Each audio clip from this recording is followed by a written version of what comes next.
Salam əziz izləyicilər, hər birinizi xoş gördük. Bugün maraqlı bir sual paylaşmışdım. Onun izahını çəkib sizlərə təqdim edirəm. İzaha başlamadan əvvəl sizlərdən kiçik bir ricam. Videonu bəyənməyi və kanalı izləməyi unutmayaq. Sualı oxuyaq. Gülü sevib tikanına qatlanmaq məcburiyyətində deyilik. Bu dünyada çoban yastığı da var. Nümunənin ideyasını müəyyən edək. Yəni nümunənin ideyası bilinir, sadəcə ən dolğun cavabda yazmışam ki, ola bilsin ki, hassasa iki cavabın arasında qala bilərik və daha uyğun, daha müvafiq bəndi seçməyə diqqətli olaq. Bu bunun üçün yazılıb. Ümumiyyətlə, nümunənin ideyasını deyək. Bax, gülü sevib tikanına qatlanmaq məcburiyyətində deyilik. Bu dünyada çoban yastığı da var. Yəni, bu bir növ həyat fəlsəfəsini ifadə edir.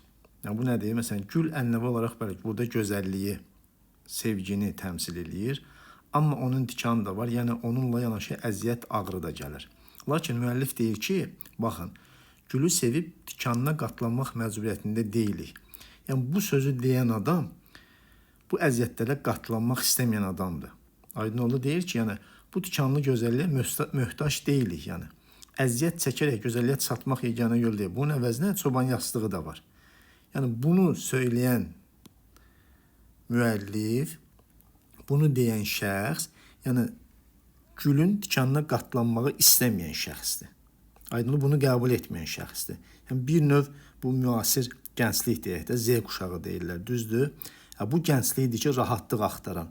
Məsələn, uşaqlara deyirik, oxu əziyyəti, mən daha rahat necə ola bilər? Daha rahat nətər eləyim ki, yəni mən bir kitabı oxumadan bir vərəq oxuyub bu suallara necə cavab verə bilərəm? Bir növ bunu düşünün.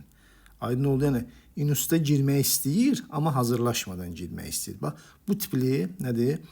Nəsli ifadə edir əslində bu cümlə. Yəni gülü sevib tikanına qatlanmaq məcburiyyətində deyilik. Bu dünyada çoban yastığı da var. Gəlin indi bir-bir bəndlərə nəzər salaq, görək ən uyğun cavab hansıdır? Yəni ideyanı özündə əks etdirən ən uyğun cavab. Fədakarlıq olmadan seçilən gözəlliklər insanın dərin hisslərini qane etməyə bilər. Bu fikir əksinə əziyyətin vacibliyini vurğulayır. Yəni bunu söyləyən adam bu ideyanı söyləyir, əziyyətin vacibliyini qəbul etmir. Yəni qatlanmaq məcburiyyətində deyiləm deyir mən. Amma A-dakı fikir nə deyir? Fədakarlıq, yəni tikana qatlanmadan yəni dərin hisslər qane etməyə bilər. Biz tikana qatlanmadan gülə nədir? Gül əldə edə bilmərik. Yəni A-dakı fikir bunu deyir, amma nümunə bunu demir. Ona görə də A bəndi ola bilməz. Gəlirik B bəndi.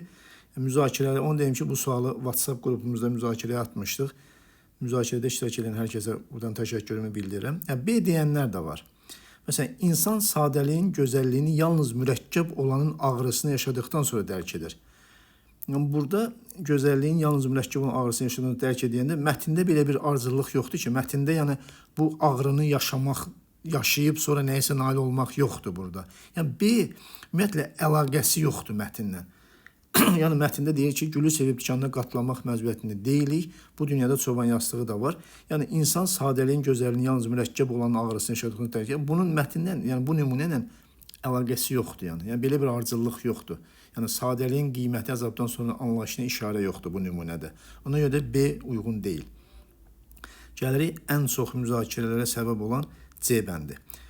Gözəlliyin gətirdiyi əzab zövqün bir hissəsi kimi qəbul olunur. Amma bunsuz da olar. Fikir verin, baxın.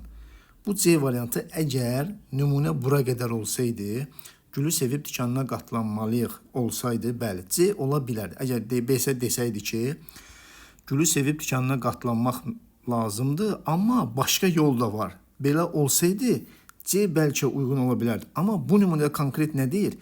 Yəni, bu adam bu əzabı qəbul etmir. Yəni, gözəlliyin gətirdiyi əzabı zövqün bir hissəsi kimi qəbul etmir. Bunu söyləyən adam qəbul etmir. Yəni, deyir, mən buna məcbur deyiləm. Yəni, mən bunu istəmirəm. Mən rahat istəyirəm, deyir. C variantı ona görə cavab deyil, yəni. Yəni, C-ni söyləyən insan, yəni gözəlliyin gətirdiyi əzab zövqün bir hissəsi kimi qəbul olunur. Bunu qəbul edən adam bu cümləni deməz. Yəni, gülü sevib tikanına qatlanmaq məcburiyyətində deyilik ifadəsini deməz. Yəni, bu adam gözəlliyin gətirdiyi əzabı zövqün seçim qəbul eləyirsə, bu nümunə niyə desin? Oturur, əziyyət çəkər də, düzdür? Deməli, bəli, C ona görə cavab olmur ki, gülü sevib tikanına qatlanmaq məcburiyyətində deyilik deyən insan gözəlliyin gətirdiyi əzabı zövqün seçim qəbul etmir. Ona görə də C variantı cavab olmaz. Estetik dəyərlər daha rahat seçimlərdə də öz ifadəsini tapa bilər. Çətinlik vacib deyil. Baxın, bəli deyir ki, yəni biz bir gözəlliyə nail olmaq üçün daha rahat seçimlərdə bunu tapa bilərik. Niyə çətinliyə gedək ki, bax, ən uyğun cavab D bəndidir cavab. Sadəliyə yönəlmək seçimlər qarşısında qorxunun nəticəsi kimi dəyərləndirilə bilər. Burada sadəliyə yönəlmək rahatlığın nəticəsi kimi, qorxunun nəticəsi deyil. Yəni Y variantı da ona görə olmaz. Yəni cavab D bəndidir. C bəndi ona görə olmadı ki, yəni bu yuxarıdakı nümunəni söyləyən şəxs, yəni bu ifadəni vurğulayan şəxs gözəlliyin gətirdiyi əzab zövqün bir hissəsi kimi qəbul olunur fikrini səsləndirən şəxs deyil. Tamamilə nədir? Fərqli şəxslərdir. Yəni C bəndi o zaman cavab ola bilərdi ki, əgər desəydi ki, gülü sevib tikanına qatlanmaq kimi iş də var, amma bu dünyada başqa yol da var desəydi, bəli, C-ni qəbul eləyə bilərdik. Amma yuxarıdakı nümunənin C-yə nədir? Bağlayan hissə sadəcə bura qədərki hissədir. Gülü sevib tikanına qatlanmaq. Yerdə qalan hissə tam dolğun cavab deyil. Nümunənə, yəni ideyasına ən uyğun cavab estetik dəyərlər daha rahat seçimlərdə öz ifadəsini tapa bilər. Çətinlik vacib deyil. Cavabımız olur D bəndi. Sonunda yenə kiçik bir xatırlatma. Videonu bəyənməyi və kanalı izləməyi unutmayaq. Sağ olun, növbəti müzakirələrdə görüşmək ümidi ilə.